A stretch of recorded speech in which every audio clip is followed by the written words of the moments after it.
Coach, good day for the offense today. What did you see from those guys out there? Yeah, I mean, yesterday was a good day for the defense. Today was a good day for the offense. That's what you want to see, I think. When you go through these practices, and you start, you're going to have some guys make plays on one side of the ball or the other. Obviously, you don't want one side dominating. I think you want to have some good variety of who's doing really good out here. But, offense today was good. 7-on-7 had a good day with that today. And then the finish drill right there, man. I mean, Steven knocked down another long one. That's awesome to see. And, we try to create some of these scenarios for him because now all eyes are on him. It's at the end. Hey, it was an end-of-game scenario today. And then he knocked it down. He's done that so far every time. So I think overall, really proud of the guys the first week of practice. 6 practices out here.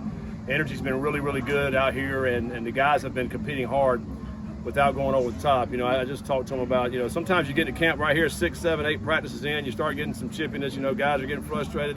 Guys are fighting for positions, but we got to be cognizant of it. We're trying to get each other better without going too much, not after the whistle and all those type things. That's just being disciplined. What are you most pleased about out here, the biggest takeaway? Well, I mean, I think throwing and catching really good so far in the first 6 days. I think that's certainly been a positive because, we got a bunch of new wideouts this year. So, trying to work the chemistry with that.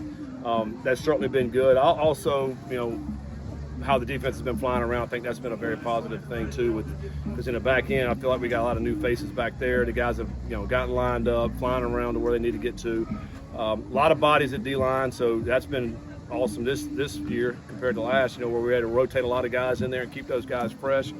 But overall, to me, it's just team chemistry and the way the guys are working against each other has been very positive. The coverage on the back end has been really good so far. Today, maybe get back to the tape and figure out why so many guys are running open. I had some contested catches down there, I thought, today, but our receivers made some great ones today. And, the big thing is for me, the defensive backs is keeping them in front. Keep everything in front. Don't let them get behind you. I mean, obviously, you get behind, that's where you're giving up the big plays and for touchdowns. And so we certainly cannot do that. If we're doing that, we got to go back and make sure we're getting back. And I think I'll go back and look at this tape to see exactly what was the issues today and get better from it. It's day 6. We got time to get better and learn from it.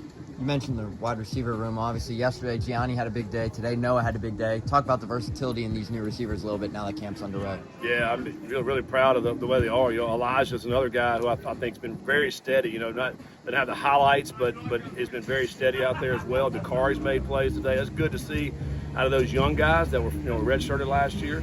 And then you mentioned some of the newcomers that came in and has done some really good things. The Gio's freshman, what he did yesterday was awesome. I think he had 3 touchdowns yesterday. And so Noah had a big day today. Noah's been very solid as well. Of course, Caldwell, we've talked about him, and Cyrus and Goody. I think we got a really good complement of receivers out there. There's a lot of different tools in the toolbox right there. You got some bigger guys, some guys with speed.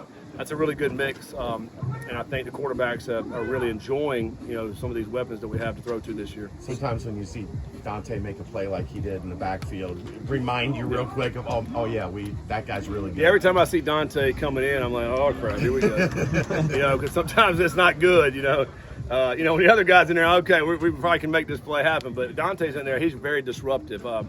And it's really a lot of times, he may be getting blocked, but there you're going to be in the backfield on top of the running back, quarterback, and that quarterback starts to feel that pressure. So, yeah, he's a force in there, and love to see him healthy and actually flying around making some great plays. Who's standing out as guys that can open up some more pass rushing opportunities for Dante and access more sacks for you guys? Yeah, I think, we all know we're basing a 3-down front. I think really, CJ up front, Marquez Parker are 2 guys, I think, up front that can really get after the passer. And then, utilizing our linebackers, we got some speed at linebacker, and we got to utilize those guys. These guys are some of our fastest guys on our team, but they're, 235, 240, so we're utilizing, Golday and Simeon and JT. JT yesterday had some great reps, pass rushing. Trying to get blocked by a tackle, a running back, and a tight end, and all 3 he was able to get around. I think he's very slippery.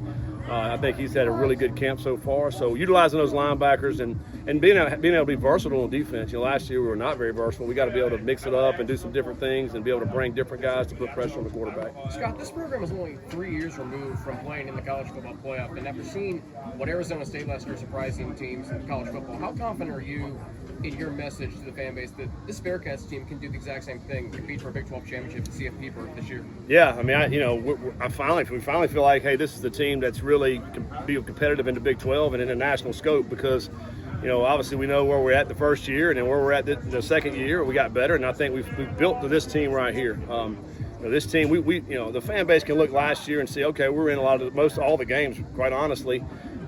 Didn't come out with a winning end on several of those games. So we have the talent, we have the ability, we got a lot of pieces in place. We got to go make it happen. That's the bottom line. And this league was proven last year, the year before, by West Virginia. I mean, that anybody can go out here and compete and win this league. And if you win this league, you're going to have an opportunity, in the playoffs. And we saw what Arizona State did. I mean, went toe-to-toe with a Texas team. I thought did an outstanding job. With so many guys on college rosters everywhere, is it still important to have this getaway from the normal routine on campus?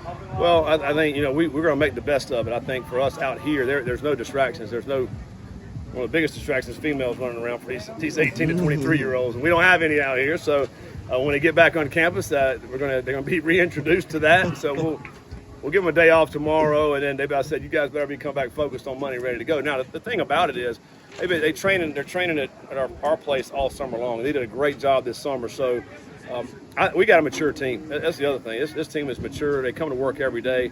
There's not a lot of BSing going on with these guys. And it really doesn't have to come from the coaches. That's what you love about it. This team is self-driven. That's what I love about these guys, and so they'll come to work every day. The offensive line, got a few new faces out there. How do you feel like they're gelling so far?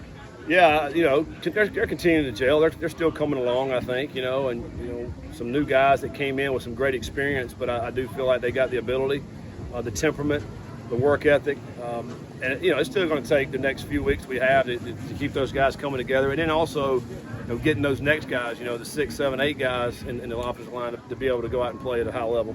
You guys are playing Nebraska at Kansas City, Arrowhead Stadium, Thursday night, ESPN. When you're out here and when you go back to Clifton, is that just another game you're preparing for, or is there a higher, greater sense of urgency knowing the stakes of that season opener? Yeah, I mean, it is our first game, and so you're certainly going to be ready to go in the first game, but you have to have a little sense of urgency, no question, when you're playing a team like Nebraska, coming off one of their best seasons they've had in probably a decade. They're good coaches there. They have really good players. They went out and got some more good players. So it's going to be a great test for us. So, yeah, we want to go out and say, hey, where's our barometer? Where are we going to be at for this season? It's a great test to start out with Nebraska at Arrowhead. We're excited about that opportunity. Any more questions for Coach? Thank you, sir. All right, thanks, Coach.